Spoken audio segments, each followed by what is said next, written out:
Hello my dear children, welcome back. बच्चों, आज हम डिस्कस करने वाले हैं financial decisions. Financial management chapter हमने लास्ट टाइम स्टार्ट करा था और फाइनेंशियल मैनेजमेंट से related basic understanding, meaning of financial management, scope of financial management and importance of financial management, what are the objectives of financial management, ये सब हम already last video lecture में discuss कर चुके हैं। अगर आपने वो वीडियो लेक्चर नहीं देखा है तो उसे भी देख लीजिए ताकि आगे के सारे टॉपिक्स जो कि कनेक्टिविटी में है वो आपको आसानी से समझ में आ जाएं। और अगर आप मेरे चैनल पे नए हैं और आपने अभी तक मेरे चैनल को सब्सक्राइब नहीं करा तो प्लीज़ मेरे चैनल को सब्सक्राइब भी कर लीजिए, लाइक एंड शेयर करिए ताकि इजी एंड अंडरस्टैंडेबल एक्सप्लेनेशन आप सबके पास आसानी से पहुंचती रहे। तो आज हम शुरू करने वाले हैं बच्चों फाइनेंशियल डिसीजंस। फाइनेंशियल डिसीजंस में तीन major category of decisions involve होते हैं। वो डिसीजंस क्या हैं, वो डिसीजंस कौन से फैक्टर्स पे डिपेंडेंट होते हैं, हर एक पर्टिकुलर डिसीजन में किस चीज़ में बैलेंस मेंटेन करना पड़ता है कंपनी को, ये सब हम आज के वीडियो लेक्चर में डिस्कस करने वाले हैं।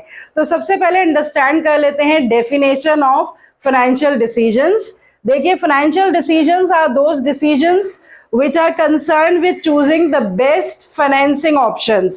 तो जो बेस्ट फाइनेंसिंग ऑप्शंस होती हैं उन्हें चूज करने से रिलेटेड जो भी डिसीजंस होते हैं they are called as financial decisions and they are related to speeding up the growth of the enterprise and to maximize the shareholders wealth। Last video lecture में हमने यही देखा था कि जो मेन ऑब्जेक्टिव होता है फाइनेंशियल मैनेजमेंट का वो होता है maximising the shareholders wealth, not the profit maximisation. तो प्रॉफिट मैक्सिमाइजेशन भी ऑब्जेक्टिव होता है, लेकिन अल्टीमेटली हर एक फाइनेंशियल मैनेजमेंट को क्या अचीव करना होता है कि शेयर होल्डर्स की वेल्थ मैक्सिमाइज हो और फ्यूचर में कंपनी लगातार ग्रो करती रहे।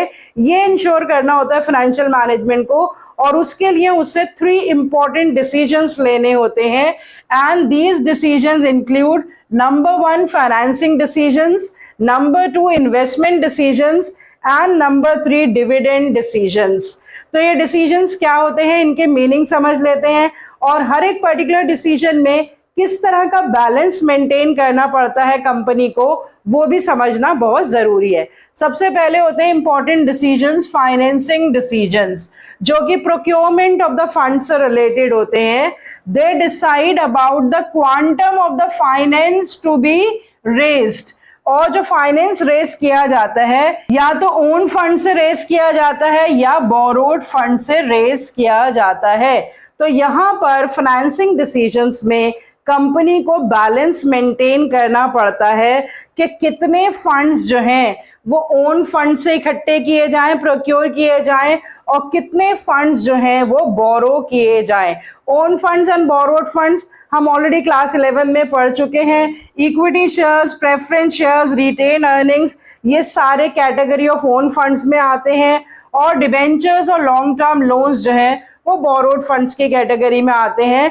तो सबसे पहले जब कंपनी को ये डिसाइड करना होता है कि फंड्स कैसे प्रोक्योर करें तो सबसे पहले उसे बैलेंस मेंटेन करना पड़ता है ओन फंड्स और बोरोड फंड्स के बीच में, that how much the company should raise through the own funds and how much it should raise through the borrowed funds. और ये डिसीजंस लेते टाइम कंपनी को क्या क्या फैक्टर्स कंसिडर करने पड़ते हैं वो अभी हम डिस्कस करेंगे। पहले तीनों कैटेगरी ऑफ फाइनेंशियल डिसीजंस का बेसिक कॉन्सेप्ट हम डिस्कस कर लेते हैं और फिर तीनों के फैक्टर्स हम डिस्कस करेंगे।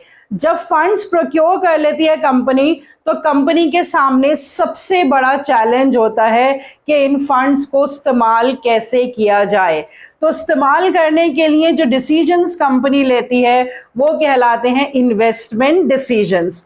तो investment decisions are about the selection of the assets in which the funds are invested. कौन से असेट्स में फंड्स को इन्वेस्ट किया जाए। असेट्स शॉर्ट टर्म भी होते हैं, लॉन्ग टर्म भी होते हैं। तो जो लॉन्ग टर्म असेट्स से रिलेटेड डिसीजंस होते हैं उनको कहा जाता है कैपिटल बजटिंग डिसीजंस और जो शॉर्ट टर्म असेट्स से रिलेटेड डिसीजंस होते हैं उनको कहा जाता है वर्किंग कैपिटल डिसीजंस। तो यहाँ पर भी कंपनी को बैलेंस मेंटेन करना पड़ता है कि कितना अमाउंट जो उसने प्रोक्योर करा है फंड्स का उसको लॉन्ग टर्म इन्वेस्टमेंट्स के लिए रखा जाए और कितना अमाउंट जो है वो शॉर्ट टर्म इन्वेस्टमेंट्स के लिए रखा जाए। क्योंकि अगर कंपनी बहुत ज्यादा amount short term working capital के लिए रख लेती है तो वो लॉन्ग टर्म में ग्रो नहीं कर पाएगी, क्योंकि उसके पास लॉन्ग टर्म फिक्स एसेट्स कम पड़ जाएंगे। और अगर कंपनी ज्यादा portion long term fix assets के लिए रख लेती है तो उसके पास डे टू डे वर्किंग और डे टू डे रिक्वायरमेंट्स को पूरा करने के लिए पैसा नहीं बचेगा। तो बहुत ही इंपॉर्टेंट होता है कंपनी के लिए डिसाइड करना कि जो कंपनी ने कैपिटल रेस करा और प्रोक्योर करा है उसमें से कितना फिक्स एसेट्स में इन्वेस्ट करे और कितना वर्किंग कैपिटल के लिए वो छोड़कर रखे। और तीनों फाइनेंशियल डिसीजंस में से बच्चों इन्वेस्टमेंट डिसीजंस जो हैं वो सबसे ज्यादा क्रूशियल डिसीजंस माने जाते हैं। वैसे तो सारे डिसीजंस इंपॉर्टेंट हैं, लेकिन why they are considered to be the most crucial decisions? क्योंकि सबसे पहले तो इसमें ह्यूज अमाउंट्स इन्वॉल्व होते हैं। सारा का सारा पैसा जो कंपनी ने प्रोक्योर करा है अगर वो उसे सही ढंग से इस्तेमाल ही नहीं करेगी तो कंपनी प्रॉफिटेबिलिटी अर्न नहीं कर पाएगी। तो कंपनी की प्रॉफिटेबिलिटी, उसकी कॉम्पिटिटिवनेस, उसकी सॉल्वेंसी, उसकी लिक्विडिटी सब कुछ इन्हीं डिसीजंस पे डिपेंडेंट होता है और इसमें ह्यूज फंड्स इन्वॉल्व होते हैं and they are irreversible also. एक तो ह्यूज अमाउंट्स इन्वॉल्व होते हैं और इनको रिवर्स भी नहीं किया जा सकता, क्योंकि एक बार अगर पैसा लगा दिया जाए किसी भी इन्वेस्टमेंट प्रोजेक्ट में, लॉन्ग टर्म प्रोजेक्ट में, तो वहां से पैसा वापस निकालना बिल्कुल मुश्किल हो जाता है, बल्कि नामुमकिन हो जाता है कंपनी के लिए। और ये डिसीजंस जो है वो कॉम्पिटिटिवनेस को भी अफेक्ट करते हैं और प्रॉफिटेबिलिटी को भी अफेक्ट करते हैं, क्योंकि इन्हीं डिसीजंस की बेसिस पे कंपनी प्रॉफिट अर्न करती है और कंपनी की लिक्विडिटी, कॉम्पिटिटिवनेस और उसकी सॉल्वेंसी, एबिलिटी टू पे, कैश मैनेजमेंट, ये सब कुछ कंपनी का इन्हीं डिसीजंस पे डिपेंडेंट होता है। इसीलिए ये डिसीजन मोस्ट क्रूशियल माने जाते हैं। और उसके अलावा जो अर्निंग्स होती हैं कंपनी की लॉन्ग रन में वो भी इन्हीं डिसीजंस पे डिपेंडेंट होती हैं। तो आप ये सारे पॉइंट्स अपने पास याद करके रखेंगे, नोट करके रखेंगे कि why are the capital budgeting decisions very important. इसमें ह्यूज अमाउंट्स इन्वॉल्व होते हैं, इससे कंपनी की प्रॉफिटेबिलिटी और कॉम्पिटिटिवनेस दोनों अफेक्ट होती हैं और इससे कंपनी की लॉन्ग टर्म अर्निंग कैपेसिटी भी डिटरमाइन की जाती है एंड दे आर इररिवर्सिबल। तो ये डिसीजंस बहुत ही इंपॉर्टेंट और बहुत ही केयरफुलनेस के साथ लेने पड़ते हैं कंपनी को। और कौन से फैक्टर्स होते हैं जो कंपनी को कंसिडर करने पड़ते हैं while taking the investment decisions, ये अभी हम डिस्कस करेंगे later on. Third category of decisions जो कि अनदर इंपॉर्टेंट डिसीजंस हैं वो है डिविडेंड डिसीजंस। अब जब कंपनी ने फंड्स को प्रोक्योर कर लिया और प्रोक्योर करने के बाद ये तय कर लिया कि उनको कैसे यूज करेगी, उन्हें कैसे इन्वेस्ट करेगी, तो इन्वेस्ट करने के बाद कंपनी के पास उसकी अर्निंग्स आनी शुरू हो जाएंगी। अब उन अर्निंग्स का कंपनी क्या करे? It has to decide about how much earnings and the profits to be retained and how much to be distributed। तो अब कंपनी को ये डिसाइड करना है कि इन अर्निंग्स में से कितना प्रॉफिट वो रिटेन करे और कितना डिस्ट्रीब्यूट करे। रिटेन करना भी कंपनी के लिए बहुत ही जरूरी होता है for the future growth of the company. कोई भी फ्यूचर कॉन्टिजेंसीज हैं, अनफोर्सीन इवेंट्स हैं, उनको मीट करने के लिए बहुत सारे रिजर्व्स एंड प्रोविजंस कंपनी को बनाने पड़ते हैं और वो रिजर्व्स और प्रोविजंस प्रॉफिट्स में से पैसा बचाकर ही क्रिएट किए जाते हैं। लेकिन उसी पैसे में से डिविडेंड के फॉर्म में शेयर होल्डर्स को प्रॉफिट्स डिस्ट्रीब्यूट भी किए जाते हैं। तो अगर कंपनी ज्यादा रिटेन कर लेगी और कम डिस्ट्रीब्यूट करेगी तो शेयर होल्डर्स को दिक्कत हो जाएगी, शेयर होल्डर्स वेल्थ नहीं बढ़ पाएगी। और कंपनी अगर ज्यादा डिस्ट्रीब्यूट कर देगी और कम रिटेन करेगी तो भी प्रॉब्लम होगी, क्योंकि कंपनी की फ्यूचर ग्रोथ, फ्यूचर बहुत रिस्की रहेगा, क्योंकि कंपनी के पास फ्यूचर फंड्स नहीं है, फ्यूचर रिजर्व्स एंड प्रोविजंस नहीं है to meet the future unforeseen events. तो इसीलिए यहाँ पर भी कंपनी को बैलेंस मेंटेन करना पड़ता है कि how much to retain and how much to distribute. और ये बैलेंस कंपनी कैसे मेंटेन करती है, ये भी काफी सारे फैक्टर्स को दिमाग में रखकर कंपनी डिसाइड करती है कि कितना डिस्ट्रीब्यूट करें और कितना रिटेन करें। तो आप देख सकते हैं बच्चों के फाइनेंशियल डिसीजंस जो हैं वो 3 इंपॉर्टेंट फाइनेंशियल डिसीजंस होते हैं। फाइनेंसिंग डिसीजंस में बैलेंस मेंटेन करना पड़ता है कंपनी को ओन फंड्स और बोरोड फंड्स के बीच में। इन्वेस्टमेंट डिसीजंस में कंपनी को बैलेंस मेंटेन करना पड़ता है long term fix assets and short term fix assets में। और डिविडेंड डिसीजंस में कंपनी को बैलेंस मेंटेन करना पड़ता है how much to retain and how much to distribute. और ये बैलेंस कंपनी कैसे मेंटेन करती है, हर एक डिसीजन जो है वो कुछ फैक्टर्स पे डिपेंडेंट होता है, वो फैक्टर्स कंपनी को कंसिडर करने पड़ते हैं while taking these decisions। तो अब हम डिस्कस कर लेते हैं what are the factors affecting the investment decisions, what are the factors affecting the financing decisions and what are the factors affecting the dividend decisions of the company। चलिए बच्चों शुरू करते हैं discussion of factors affecting the three category of financial decisions. ये तीन category of financial decisions हम already discuss कर चुके हैं, investment decisions, dividend decisions and financing decisions. सबसे पहले हम डिस्कस करेंगे what are the factors affecting the investment decisions. सबसे पहला इंपॉर्टेंट फैक्टर जो कंपनी को कंसिडर करना होता है व्हाइल टेकिंग इन्वेस्टमेंट डिसीजन वो होता है cash flow of the project. The inflow and the outflow of the cash in the business should be considered before making capital budgeting decisions. Some projects will take a long period time to start the inflow of the cash. तो company को ये देखना होता है कि कुछ ऐसे projects हैं जिसमें इनफ्लोज बहुत ज्यादा हैं और आउटफ्लोज कम है, तो वो प्रोजेक्ट्स अच्छे माने जाते हैं। और कुछ प्रोजेक्ट्स ऐसे होते हैं जिसमें इनफ्लोज बहुत कम होते हैं और आउटफ्लोज बहुत ज्यादा होते हैं, तो इस तरह के प्रोजेक्ट्स को कंपनी कंसिडर नहीं करेगी। तो सबसे पहले जब कंपनी इन्वेस्टमेंट डिसीजन लेगी तो ये डिसाइड करेगी कि उससे इनफ्लोज और आउटफ्लोज कितने हैं, और अगर ऐसे प्रोजेक्ट्स होंगे जिसमें कंपनी को इनफ्लोज काफी लंबे टाइम पीरियड के बाद मिलेंगे, तो उस तरह के प्रोजेक्ट्स में इन्वेस्ट करने से पहले कंपनी काफी बार सोचेगी कि इस तरह के प्रोजेक्ट में इन्वेस्ट करना चाहिए या नहीं करना चाहिए। उसके बाद सेकंड फैक्टर देखिए the rate of return. Company को ये देखना होता है कि जिस प्रोजेक्ट में वो पैसा इन्वेस्ट कर रही है उससे रिटर्न्स कितने मिलने वाले हैं। एक्सपेक्टेड रिटर्न्स कंपनी को एस्टिमेट करने पड़ते हैं। While selecting a project, the rate of return must be considered। तो यहाँ पर आपको दो ऑप्शंस दिखाई दे रही हैं कि अगर मान लीजिए दो प्रोजेक्ट्स हैं और उसमें रिस्क जो है वो सेम है और रिटर्न्स हम देख सकते हैं कि एक में 10% है और एक में 15% है, तो डेफिनेटली कौन सा बेटर होगा जिसमें रिटर्न्स 15% है। So if the two projects having 10% return and 15% return with almost equal risk, normally the second one may be selected। So another important factor that the company considers is the returns from each project। तो जिस project में return ज्यादा होंगे company वो project select करेगी, और जिस project में रिटर्न्स कम होंगे डेफिनेटली कंपनी उस प्रोजेक्ट को सेलेक्ट नहीं करेगी। The third factor is the investment criteria involved। Investment criteria में बच्चों सारी चीजें कवर अप हो जाती हैं। The investment decision must be based on certain capital budgeting techniques or calculations regarding the amount of investment, the rate of return, the interest rate, the cash flow, everything। तो बहुत सारे criterias होते हैं जिससे company ये decide करती है कि ये पर्टिकुलर इन्वेस्टमेंट प्रोजेक्ट सेलेक्ट किया जाए या नहीं किया जाए।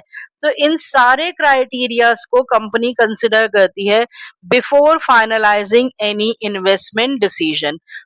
तो ये थर्ड फैक्टर है बच्चों, इसमें क्राइटेरिया देखा जाता है और उस क्राइटेरिया में हर एक चीज कंसिडर की जाती है, चाहे वो अमाउंट ऑफ इन्वेस्टमेंट हो, चाहे वो रेट ऑफ रिटर्न हो उस इन्वेस्टमेंट पे, चाहे इंटरेस्ट रेट हो, चाहे cash flow of the project हो, सारी चीजें एक साथ कंसिडर की जाती हैं।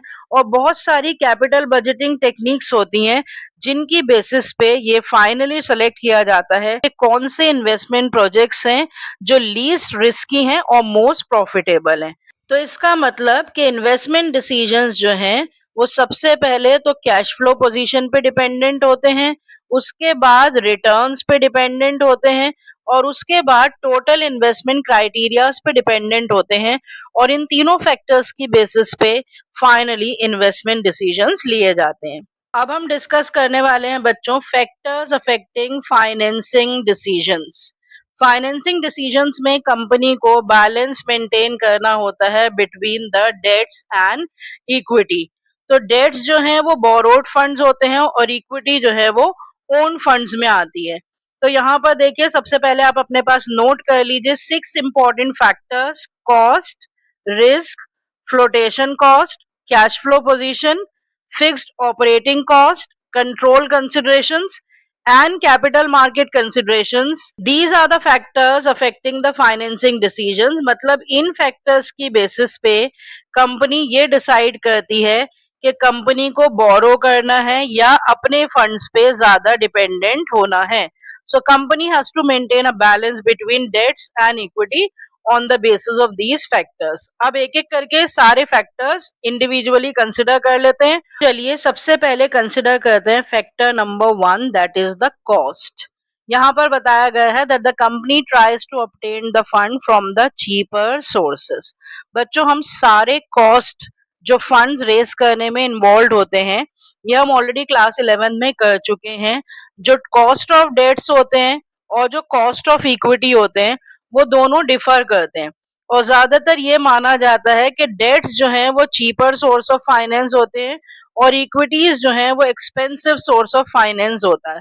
तो कंपनी को ये कंसिडर करना पड़ेगा कि कौन सा चीपर सोर्स ऑफ फाइनेंस है। तो अगर कंपनी कॉस्ट कंसिडर करेगी तो उस केस में कंपनी ज्यादातर बोरोड फंड्स प्रेफर करती है on the basis of the cost.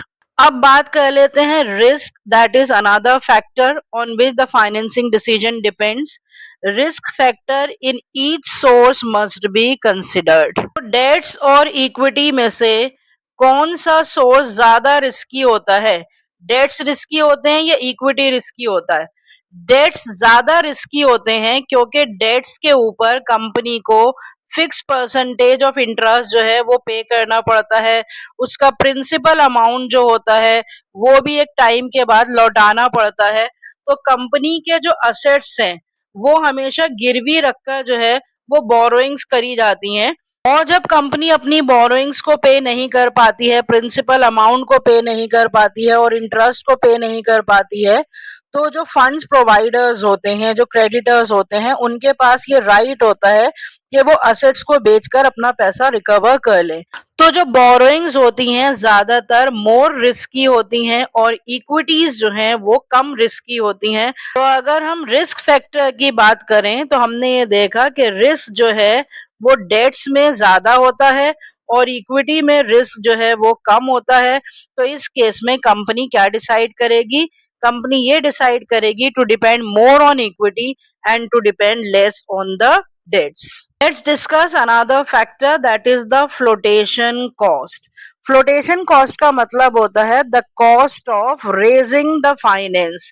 तो जो शुरू में फंड्स इशू करते टाइम पैसा खर्च करना पड़ता है उसे कहा जाता है flotation cost. The cost of raising the finance should also be less. अब ये पता होना चाहिए कि डेट्स के केस में फ्लोटेशन कॉस्ट ज्यादा होता है या इक्विटी के केस में फ्लोटेशन कॉस्ट ज्यादा होता है। सो एक्चुअली इक्विटी के केस में फ्लोटेशन कॉस्ट ज्यादा होता है।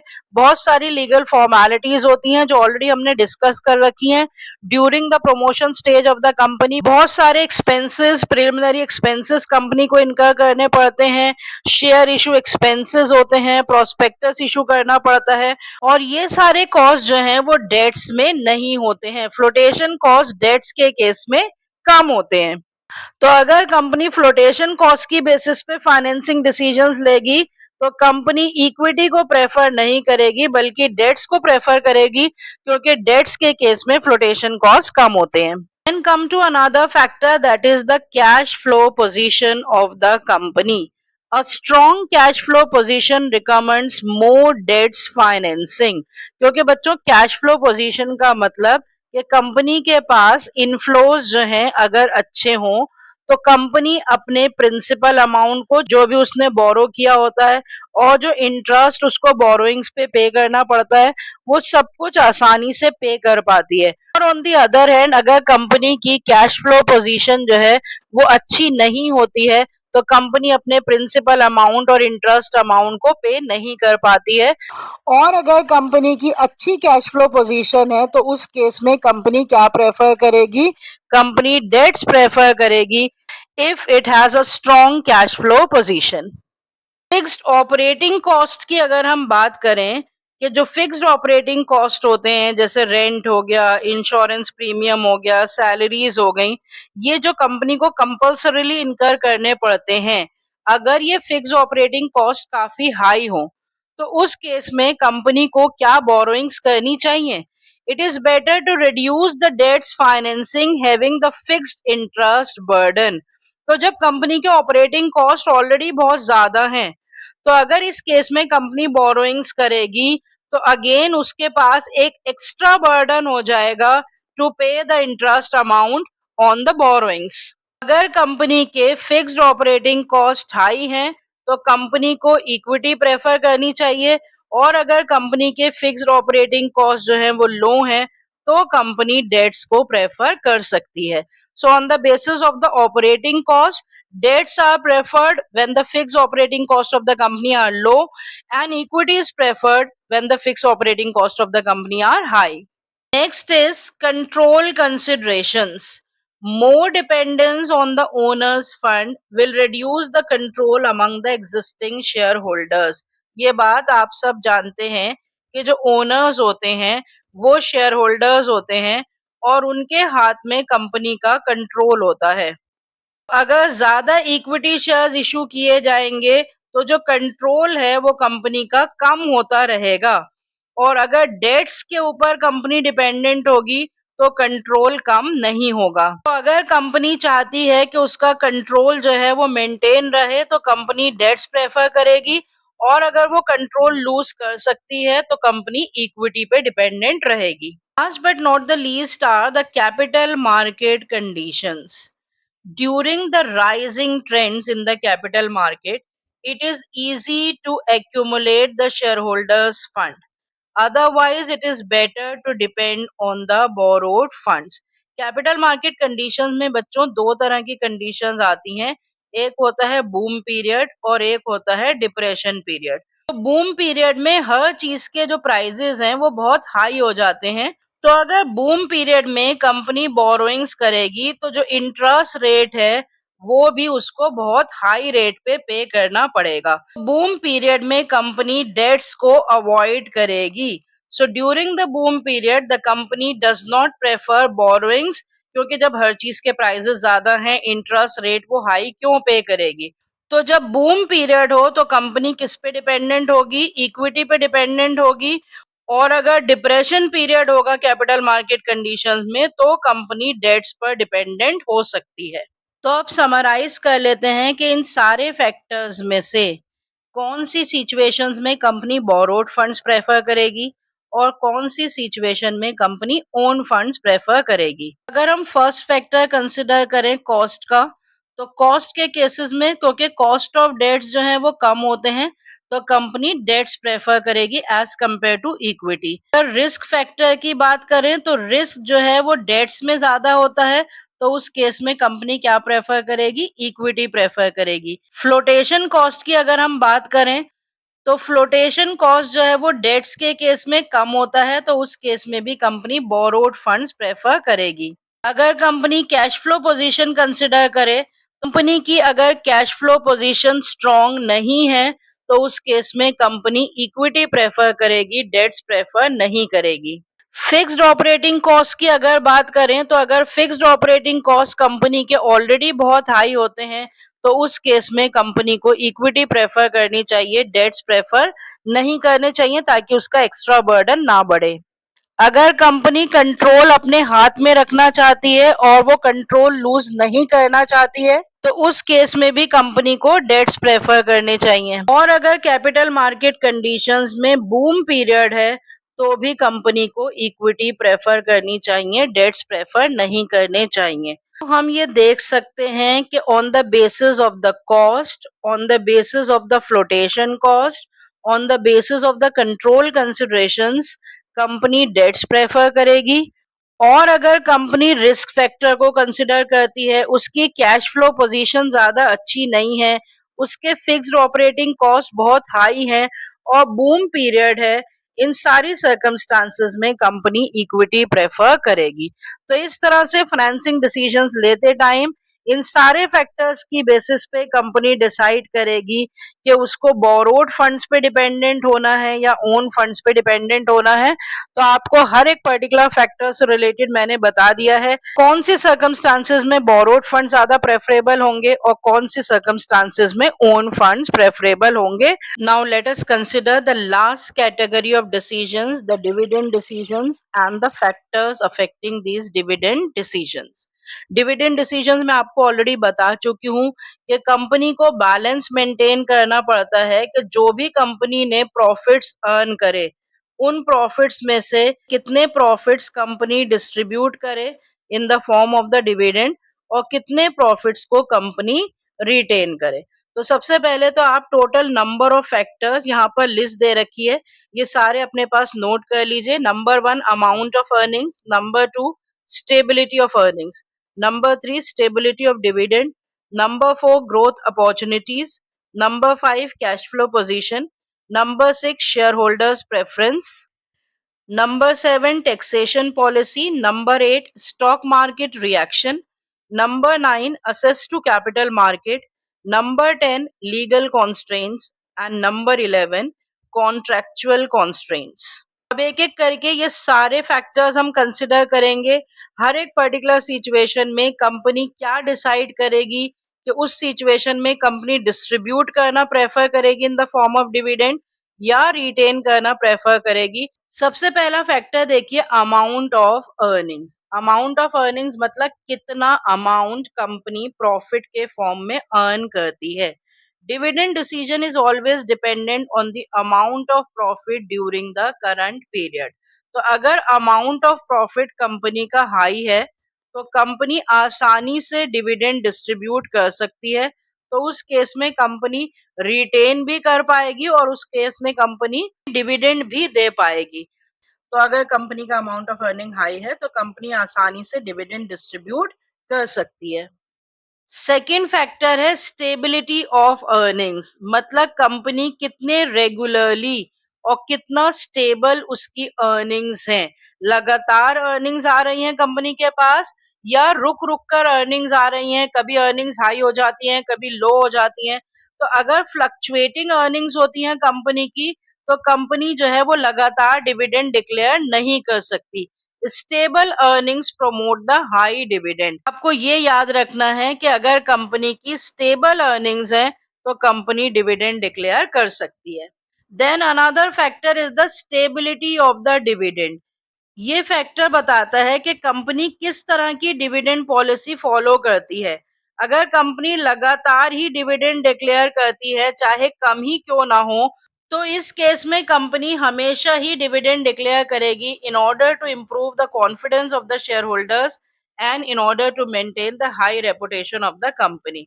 तो कंपनी की अपनी स्टेबिलिटी ऑफ डिविडेंड पॉलिसी को मेंटेन करने के लिए डिविडेंड डिक्लेयर करना चाहिए, चाहे वो कम अमाउंट ऑफ डिविडेंड ही क्यों ना हो।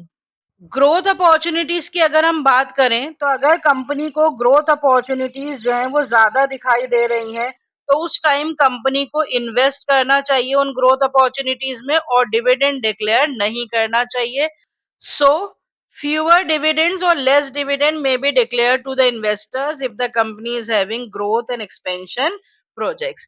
तो अगर ग्रोथ अपॉर्चुनिटीज कंपनी को ज्यादा दिखाई दे रही हैं तो कंपनी इन्वेस्ट करे, ना कि डिविडेंड डिक्लेयर करे। कैश फ्लो पोजीशन तो हमेशा हर तरह की कंडीशंस में ही कंसिडर किए जाते हैं। Payment of the dividend involves outflows of the cash. तो जब डिविडेंड पे किया जाएगा तो डेफिनेटली कंपनी के पास से आउटफ्लो होगा कैश का। तो अगर कंपनी के पास इनफ कैश अवेलेबल है तो कंपनी डिविडेंड डिक्लेयर कर सकती है, और अगर कैश फ्लो पोजीशन कंपनी की अच्छी नहीं है तो कंपनी को डिविडेंड डिक्लेयर नहीं करना चाहिए। उसके अलावा शेयर होल्डर्स की प्रेफरेंस को भी कंसिडर किया जाता है कि शेयर होल्डर्स क्या चाहते हैं। रेगुलर इनकम चाहते हैं, कॉशियस शेयर होल्डर्स हैं या रिस्की शेयर होल्डर्स हैं। Normally the shareholders want to get the regular income from their investments, so at least a minimum dividend may be distributed every year. जिस तरह से हमने stability of dividend policy consider की थी, तो share holders की preference क्योंकि हमेशा रेगुलर इनकम की होती है, तो इसीलिए कंपनी को भी रेगुलर डिविडेंड डिक्लेयर करना चाहिए, चाहे वो थोड़ा सा ही डिविडेंड डिक्लेयर क्यों ना करे, लेकिन शेयर होल्डर्स की प्रेफरेंस को देखते हुए उसे डिविडेंड डिक्लेयर करना चाहिए। उसके अलावा कंपनी को टैक्सेशन पॉलिसी कंसिडर करनी पड़ती है। कंपनी को डिविडेंड पे भी टैक्स पे करना पड़ता है, तो अगर ये टैक्स हायर है तो उस केस में कंपनी हैज टू पे less by way of dividends. तो अगर टैक्स रेट जो है वो हाई है तो डिविडेंड नहीं देना चाहिए या डिविडेंड कम देना चाहिए, और अगर टैक्स रेट जो है वो लो है तो कंपनी डिविडेंड दे सकती है और ज्यादा डिविडेंड भी दे सकती है। उसके बाद स्टॉक मार्केट के रिएक्शंस भी कंसिडर किए जाते हैं। Investors generally evaluate the companies on the basis of their dividend declaration status. तो जो कंपनीज हमेशा डिविडेंड डिक्लेयर करती रहती हैं, उन कंपनीज की गुडविल जो है वो ज्यादा रहती है, और जो कंपनीज डिविडेंड डिक्लेयर नहीं करती हैं, उनके जो स्टॉक मार्केट रिएक्शंस हैं या जो गुडविल है वो लो जाती है। तो higher rate of dividend gives a positive impact in the market. तो इसीलिए कंपनी को कोशिश करनी चाहिए कि अगर वो स्टॉक मार्केट से अच्छा रिएक्शन चाहती है तो कंपनी को डिविडेंड्स डिक्लेयर करने चाहिए। Next factor is access to the capital market, मतलब कितनी पहुंच है कंपनी की कैपिटल मार्केट्स में। रेप्यूटेड कंपनीज जो होती हैं उनकी बहुत अच्छी असेस होती है कैपिटल मार्केट्स में, उनको बहुत आसानी से फंड्स मिल जाते हैं। तो इस तरह की कंपनीज जो हैं depend less on the retain earnings to finance the growth. तो जो रेप्यूटेड कंपनीज होती हैं जिनको आसानी से फंड्स अवेलेबल हो जाते हैं, उनको डिविडेंड भी लगातार डिक्लेयर करना चाहिए, क्योंकि उनको रिटेन अर्निंग्स के ऊपर डिपेंडेंट नहीं होना होता है। तो अगर फंड्स चाहिए होते हैं तो वो कैपिटल मार्केट से आसानी से फंड्स ऑब्टेन कर लेती हैं। उसके अलावा कुछ लीगल कॉन्स्ट्रेंट्स होते हैं, रेस्ट्रिक्शंस होती हैं जो कि कंपनी को कंसिडर करनी चाहिए while declaring the dividends. The companies have to follow the restrictions laid down by the companies act. तो कंपनीज एक्ट की जो भी रूल्स एंड रेगुलेशंस हैं, जो भी कॉन्स्ट्रेंट्स हैं, वो सारे कंपनी को कंसिडर करने चाहिए। उन रूल्स के हिसाब से अगर कंपनी डिविडेंड डिक्लेयर कर सकती है तो डिविडेंड डिक्लेयर करे। वो उन रूल्स को वायलेट करके डिविडेंड डिक्लेयर करती है, so it will not be considered as a good sign. Companies act के सारे रूल्स एंड रेगुलेशंस को फॉलो करके कंपनी को डिविडेंड डिक्लेयर करना चाहिए। Last but not the least is contractual constraints. Contractual constraints मतलब वो रेस्ट्रिक्शंस जो कंपनी पर उन लोगों ने लगा रखी हैं जिन्होंने कंपनी को अपने फंड्स दे रखे हैं, कंपनी में पैसा इन्वेस्ट कर रखा है। While granting the loans to the company, sometimes the lender impose certain restrictions on the payment of the dividend in future. तो जो लेंडर्स हैं वो इस तरह की रेस्ट्रिक्शंस लगा देते हैं कि कुछ टाइम पीरियड तक या amount of dividend pay restrictions लगा देते हैं। तो अगर इस तरह के कॉन्ट्रैक्चुअल कॉन्स्ट्रेंट्स है कंपनी के ऊपर, तो कंपनी को डिविडेंड नहीं डिक्लेयर करना चाहिए, या उतना डिविडेंड डिक्लेयर करना चाहिए जितना उनके लेंडर्स ने उनको अलाउ कर रखा है। उससे ज्यादा डिविडेंड डिक्लेयर कंपनी नहीं कर सकती है। तो अब एक बार फाइनली देख लेते हैं कि अगर कंपनी की अमाउंट ऑफ अर्निंग्स हाई हो तो कंपनी को डिविडेंड डिक्लेयर करना चाहिए। अगर कंपनी की स्टेबिलिटी ऑफ अर्निंग्स रेगुलर है तो भी कंपनी को डिविडेंड डिक्लेयर करना चाहिए। अगर company stable dividend policy follow करती है तो भी उसे डिविडेंड डिक्लेयर करना चाहिए। अगर कंपनी के पास ग्रोथ अपॉर्चुनिटीज ज्यादा हैं तो डिविडेंड डिक्लेयर नहीं करना चाहिए, बल्कि ग्रोथ अपॉर्चुनिटीज में इन्वेस्ट करना चाहिए। अगर कंपनी की कैश फ्लो पोजीशन बहुत अच्छी है तो भी उसे डिविडेंड डिक्लेयर करना चाहिए। होल्डर्स भी ज्यादातर रेगुलर डिविडेंड्स ही प्रेफर करते हैं, तो कंपनी को लगातार डिविडेंड डिक्लेयर करना चाहिए।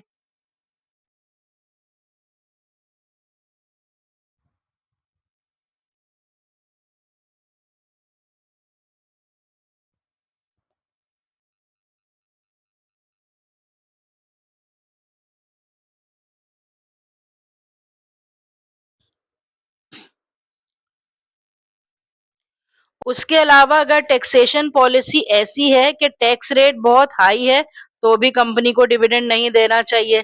अगर कंपनी स्टॉक मार्केट रिएक्शंस की परवाह करती है तो उसको डिविडेंड डिक्लेयर करना चाहिए।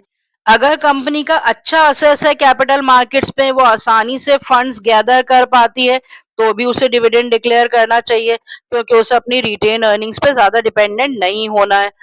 और लास्ट में जो भी लीगल रिस्ट्रिक्शंस होती हैं according to the companies act, और जो भी कॉन्ट्रैक्चुअल रिस्ट्रिक्शंस होती हैं according to the terms and conditions by the lenders, वो भी कंपनी को कंसिडर करनी चाहिए बिफोर डिक्लेयरिंग द डिविडेंड। तो आई होप कि आपको अच्छे से समझ में आ गया होगा कि कंपनी कैसे बैलेंस मेंटेन कर सकती है कि अपने प्रॉफिट्स में से वो कब डिविडेंड डिस्ट्रीब्यूट करे और कब रिटेन करे। और हमने देखा कि मोस्ट ऑफ द टाइम हमेशा कंपनी के लिए ये बेनिफिशियल ही होता है कि वो डिविडेंड जो है वो लगातार डिक्लेयर करती रहे, चाहे कम अमाउंट ऑफ डिविडेंड ही क्यों ना हो, लेकिन कंपनी को रेगुलर डिविडेंड पे करना चाहिए, एक्सेप्ट फॉर फ्यू सर्कमस्टांसेस, जब कंपनी के ऊपर कोई लीगल कॉन्स्ट्रेंट्स हैं या कॉन्ट्रैक्चुअल कॉन्स्ट्रेंट्स हैं, या कंपनी की कैश फ्लो पोजीशन अच्छी नहीं है, या कंपनी को फिलहाल अच्छे ग्रोथ प्रोस्पेक्ट्स दिखाई दे रहे हैं। तो इन फ्यू सर्कमस्टांसेस में कंपनी डिसाइड कर सकती है कि for the time being dividend declare ना करे, लेकिन ज्यादातर सर्कमस्टांसेस में it is preferable by the company to declare the dividend regularly. तो बच्चों फाइनेंशियल डिसीजन से रिलेटेड यही 3 इंपॉर्टेंट सब टॉपिक्स थे। Financing decisions and factors affecting them, investment decisions and the factors affecting them, and dividend decisions and the factors affecting them. तो financial management से related 3 सब topics, definition of financial management, objectives of financial management and importance of financial management, ये तीनों हमने cover up कर लिए। Financial decision से related 3 important सब टॉपिक्स हमने कवर अप कर लिए। तो अब इस चैप्टर में हमारे बचे हैं financial planning, capital structure, fix capital requirements and working capital requirements, that we shall be covering up in the upcoming lectures. So we shall continue with the discussion of the chapter financial management. Stay healthy and connected.